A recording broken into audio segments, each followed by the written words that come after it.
Magandang araw sa ating lahat mga kaibigan. Muli na namang nagbabalik ang iyong lingkod, Ronde TV mo. Tuloy tayo kagad sa ating topic mga kababayan. Mayor Janice Digamo ay kwalipikadong tumakbo bilang isang congresswoman ng 3rd District ng Negros Oriental mga kababayan. Ngayong darating na special election ngayong December 9 mga kababayan sa taong ito. Ayon kay Mayor Felipe Antonio B. Remulyo mga kababayan, itong si Mayor Janice Digamo nga ay kwalipikado nga itong tumakbo bilang isang congresswoman ng 3rd District. Pag halimbawa gusto talaga ni Mayor Janice Digamo na tumakbo mga kababayan, pinagpipilian na nga lang sa kampo ni Mayor Janice Digamo at si Mayor Fitz Diaz kung sino ba sa kanilang dalawa ang tatakbo mga kababayan nga para papalit sa nabakanting posisyon ni TTG leader Arnie Teves mga kababayan. Ayon nga kay Mayor Remulyo mga kababayan, itong si Mayor Janice Digamo ay dating residente ito ng Bunawon mga kababayan sa Maisyaton. Diyan daw talaga sila dati nakatira at yun nga nagiging kapitan pa si si dating Gobernador Roel Digamo mga kababayan, kung di ako nagkakamali. Basta diyan daw talaga, may bahay daw talaga sila Mayor Janice Digamo diyan. Kaya kung halimbawa may gagawing special special registration mga kababayan, ay pwede daw itong magparehistro si Mayor Janice Digamo diyan sa may Bunawon para nga makatakbo ito bilang kinatawan ng 3rd District ng Negros Oriental mga kababayan. Maraming gusto maraming mga nagkokomento dito sa ating YouTube channel na gusto rin nila na itong si Mayor Janice Digamo ang tumakbong pagka-congresswoman nga dyan sa 3rd District ng Negros Oriental. Pero yung iba naman gusto rin na itong si Mayor Fitz Diaz ng Siaton mga kababayan, at ito nga si Mayor Janice Digamo ay tatakbo na lang bilang isang gobernador nga mga kababayan sa Negros Oriental. Pero hindi pa natin alam kasi sabi ni Mayor Fitz Diaz nung last niya na nagsalita ito, pag-uusapan pa nga nila Mayor Janice Digamo kung sino ba talaga ang tatakbo sa kanilang dalawa. May nasasagap din tayo mga kababayan na mga balita na itong dating kalaban ni TTG leader Arnie Teves na si Colonel Reyes ba ito mga kababayan, yung dating katunggali muntik na nga matalo nito si dating TTG leader Arnie Teves nung naglaban ito bilang congressman ng 3rd District. Pero nga natalo ito. Ang natin ang sa tingin natin yung nalalaman natin na mga usap-usapan ay may balak din itong tumakbo. Pero iwan ko lang kasi nga nasa kampo rin ito ni nila Mayor Janice Digamo at Mayor Fitz Diaz mga kababayan. Abangan lang natin kasi sabi naman ni Mayor Fitz Diaz na i-anunsyo nila, sasabihin daw ni Mayor Fitz Diaz kung sino ba talaga ang tatakbo sa kanilang dalawa ni Mayor Janice Digamo at Mayor Fitz Diaz mga kababayan ngayong darating na December 9 sa taong ito mga kababayan. Ito na nga wag nating patagalin. Ito yung sinasabi ni Mayor Remulyo ng Dumaguete mga kababayan. Bisaya ito medyo translate lang natin kunti sa Tagalog para naman yung ating mga kababayan ay maintindihan naman kahit paano mga kababayan. Ito na, sabay-sabay natin itong panoorin. Let's talk of the special elections. Kung governor, anybody registered or as a residence in the Negros Oriental, okay, dili Siquijor, Negros Oriental, pwede ka madagang gobernador. Sa distrito, kailangan ka 1 year actual residence or domicile ka ba din sa distrito. Okay. And na-mention man mo theoretically, kung posible nga si Mayor Janice of Pamplona, who is a registered voter and a mayor of the 2nd District, na pwede siyang kung gusto na unawan mo kay actual resident man siya sa 3rd District, nakaadto magiging ko siyang balay nilang Governor Digamo kunya. I would assume nga nakabutar siya, ang primero niya pagbutar ay ang pag-voter sa Siaton siya na rehistro o unang mibutar kay tanaw na ko si then Governor Digamo run for barangay captain. di ba? And then nahimo siyang konsihal, nahimo siyang board member. Wala mi transfer si Governor Digamo o place of sa registered voter. Dito rin siya sa Seattle. Yung ano mga kababayan, nalaglag pa yung ating cellphone. Yun ang mga kababayan, ayon kay Mayor Remulyo ng Dumaguete. Ito daw talagang si Mayor Janice Digamo ay actual residence ng Seattle mga kababayan. May bahay daw talaga sila doon. Kasi nga mismong si Mayor Remulyo mga kababayan ay nakapunta na daw talaga sa bahay nila dating Gobernador Roel Digamo mga kababayan. At doon nga itong si Mayor Janice Digamo nakaboto na doon sa lugar ng Seattle dahil nga nung tumakbo pang pagkakapitan itong si dating Gobernador Roel Digamo, doon siya bumoto at tumakbo rin ng pagkakonsilor mga kababayan doon sa Seattle mga kababayan. Kaya pwede itong si Mayor Janice Digamo natatakbo nga na bilang isang kinatawan ng 3rd District ng Negros Oriental mga kababayan. O actual resident siya. Si Governor Digamo dito mo gilubong sa iyang mismo lugar, iyang balay yun sa Bunawon. Naman ko yuta diyan sa Bunawon, dugay nang ko yuta. Silingan ni kabonog ko silingan ni then Governor Digamo. So basta may special registration, pwedeng magparehistro si Mayor Janice dito sa Seattle. Yun ang mga kababayan, doon nga daw inilibing itong si dating Gobernador Roel Digamo sa mismong bahay nila, sa may lupa nila mismo ni dating Gobernador Roel Digamo at Mayor Janice Digamo mga kababayan. Kaya talagang may tsansa talaga pala itong si Mayor Janice Digamo nga natatakbo bilang isang congresswoman dyan ngayong darating na special election nga nagagawin dyan sa Negros Oriental mga kababayan. At yun nga sabi ni Mayor Felipe Remulyo mga kababayan ay alam niya na talagang residente si Mayor Janice Digamo doon sa Bunawon. Bunawon ba yun? Tama, Bunawon mga kababayan. Dahil siya mismo ay may lupa din doon sa lugar na sa barangay na yun, sa barangay Bunawon nga mga kababayan, sakop ng Seattle. Ang Seattle naman kasi ay 3rd District ng Negros Oriental. Kaya pwede nga talaga itong si Mayor Janice Digamo natatakbo bilang isang congresswoman. Nako, magkakalaban-laban na naman ang mga Digamo at TVs mga kababayan. Di pa natin alam, wala pang anunsyon. Malalaman natin ito pag mag-file na ng candidacy, pag mag-umpisa na kung sino-sino ba talaga ang tatakbong congressman o kinatawan dyan ng 3rd District. Ito nga si Henry Teves ay may balak, parang may balak lang mga kababayan.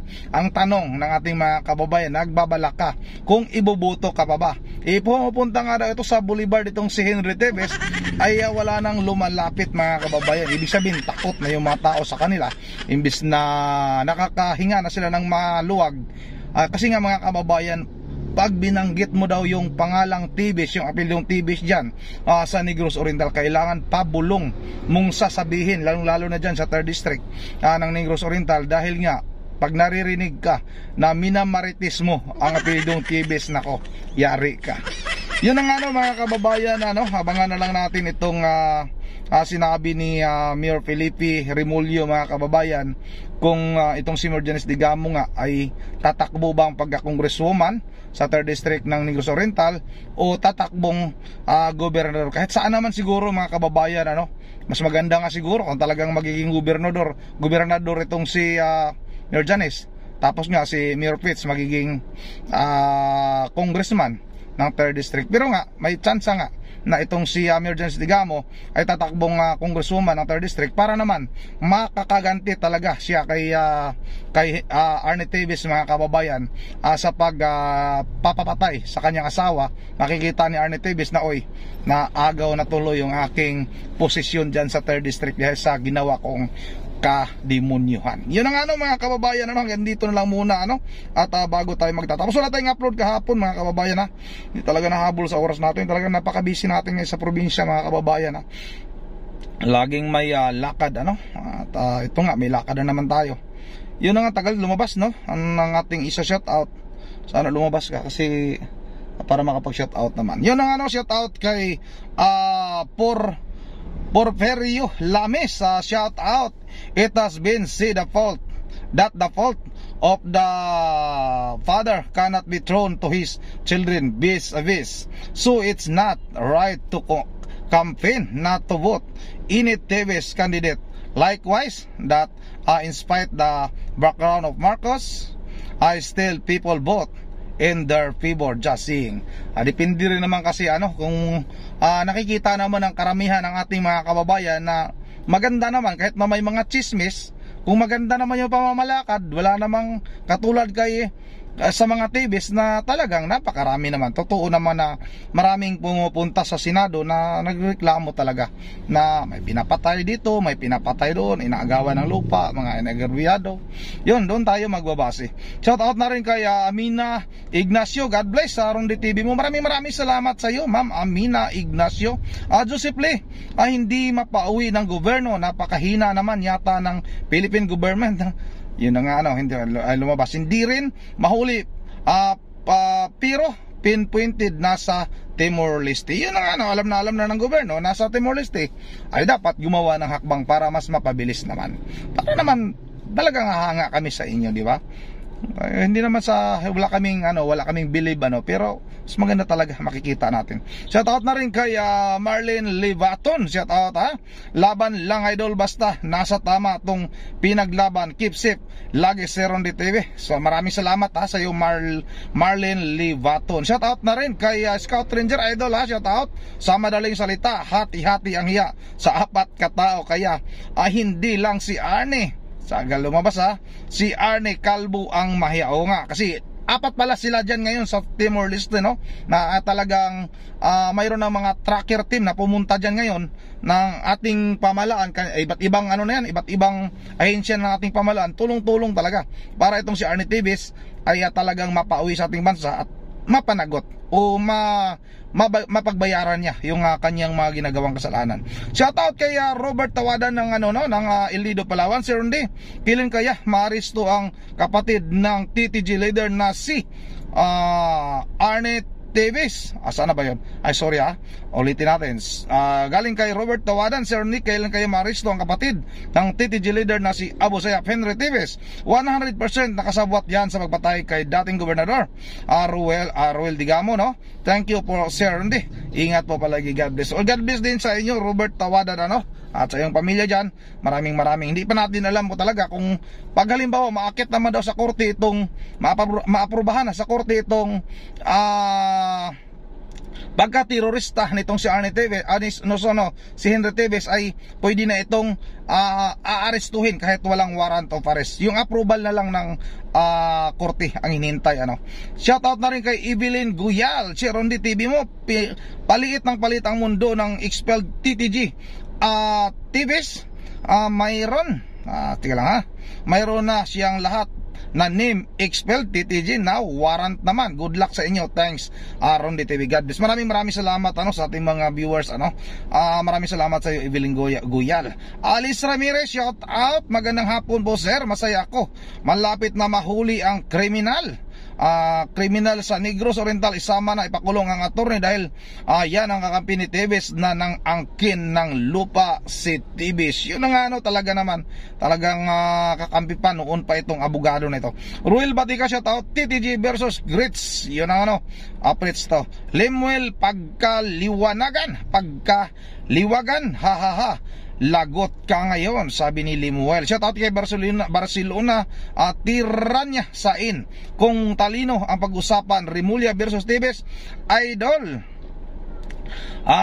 talo talaga ang tumakbo kumpara sa humahabol. Tama naman talaga, hindi naman siya tatakbo idol kung matalino pa siya. Shout out sa iyo idol Barcelona Tiranya Sain. Shout out rin kay Rodel Diximo. Mawala na rin ang kayabangan ni niyo. Buti lang sa inyo. Yun na nga na, maraming salamat sa iyo, Rodel. Marjon Bato Malaki Idol, shout out. Bakit Idol? Rondi, wala pang patong ang ulo ng mga TVs na yan. Teka lang ha. Na yan. At bakit si Henry ang dalawang anak ni Arnie di pa na-aristuhin? Kaya nga wala pang kaso itong si Arnie TVs bukod sa pagka-terorista. Wala nang ibang kaso pa sa ngayon mga kababayan. Maraming salamat sa iyo, Idol ha. Marjon Bato Malaki. Sana nga para may patong itong ulo ni Arnie TVs. Kasi itong mga kababayan yan, hirap na hirap sa buhay ha. Mahirap kumita na pira ngayon. Pag may patong ito, baka talagang pilitin na hahanapin itong si Arnie TVs. Shout out na rin kay Rooney Balandos, baka nagsasama na lahat. Shout out, no? Maraming salamat. Judy Tremulano, shout out. Si Atty. Topacio magsabi din yun, zero kiss daw si Arnie. Malaking itlog daw itong, yung ulo niya ang itlog. Atty. Topacio. Shout out na rin kay Leo Francisco Gabite, sana lumaban si Titi. Yun ako, pag lumaban yari na siya, may paglalagyan siya kagad. Sana lumaban. Tama nga yung sinabi ni tama rin sinabi ni sino ba yung nagsabi? Si Leo Francis Gabita. Kasi sabi rin ni Mayor Janice Digamo, sana pag hinuli manlaban. maganda pag manlaban. Rino Concepcion, Ma'am Jen, ano na po balita sa warrant ni Bantag? Wala tayong balita sa warrant ni Bantag. Pero nga, sabi ng Department of Justice ay minamanmanan naman nila. Kung hanggang kailan sila magmamanman, di natin alam. Kay EJ Ray, shout out, katulad Kibantag, sa una daming salita nila, antay lang ng warrant, paglabas ng warrant, tahimik na, patawa lang sila. Yun na nga, dapat sana seryosuhin naman nila. Maglabas ng warrant, huhulihin para makita ng taong bayan na karapat dapat kayo dyan sa inyong posisyon. Kasi kung may kasalanan, napag-desisyon na ng korte, naglabas na ng warrant, ibig sabihin may kasalanan. Pag may kasalanan, dapat hulihin at ikulong. Yun na nga, hanggang dito na lang muna, medyo mahaba na yung ating shoutout. At maraming salamat. Pasensya na nga, kahapon wala tayong upload kahapon nga kasi gabi na tayo nakauwi mga kababayan. Yun na nga, hanggang dito na lang muna. At once again, this is Rondi TV mo. Ingat ang lahat. God bless bawat isa sa atin.